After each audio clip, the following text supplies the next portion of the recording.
5 মে বাংলাদেশের ইতিহাসে একটি কালো অধ্যায়, একটি রক্তাক্ত রাত।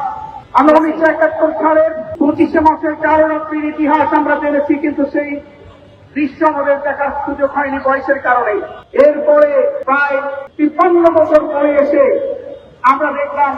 2013 সালের 5 মে সেই রাত্রিতে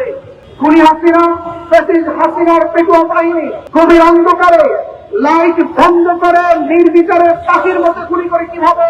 এদেশের আলেম সমাজ এবং তৌহিদি জনতাকে কিভাবে গুলিতে হত্যা করেছিল, যে গণহত্যা চলেছিল,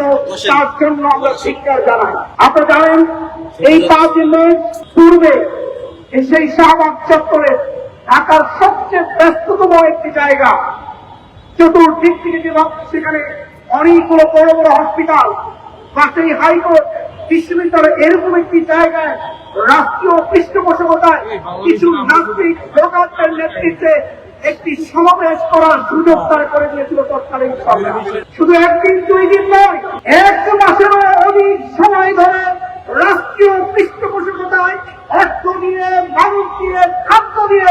সেই নাস্তিক ব্লগারদেরকে পৃষ্ঠপোষকতা দিয়ে সেদিন যেই সমাবেশ তারা সেখানে গড়ে তুলেছিল মাসের অধিক সময় ধরে, সেই সমাবেশ থেকে ওই নাস্তিক ব্লগাররা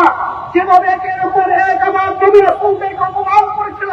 তাদের চরিত্রকে হরণ করেছিল, আমার নবীর সাহাবীদের চরিত্র যেভাবে হরণ করেছিল, বাংলাদেশের শীর্ষ আলেমদের চরিত্র যেভাবে হরণ করা হয়েছিল, এরই প্রতিবাদে যখন ঢাকার সহ সারা বাংলাদেশের তৌহিদি জনতা যখন ফুটে উঠেছে, রাজপথে নেমে এসেছে, হেফাজত ইসলাম তৈরি হয়েছে, হেফাজত ইসলামের নেতৃত্বে সারা বাংলাদেশের তৌহিদি জনতা যখন ওই ব্লগারদের নিষিদ্ধের দাবিতে, তাদের গ্রেফতারের দাবিতে 13 দফা নিয়ে যখন সাক্ষাৎকারে হাজির হয়েছিল একটি শান্তিপূর্ণ কর্মসূচি নিয়ে,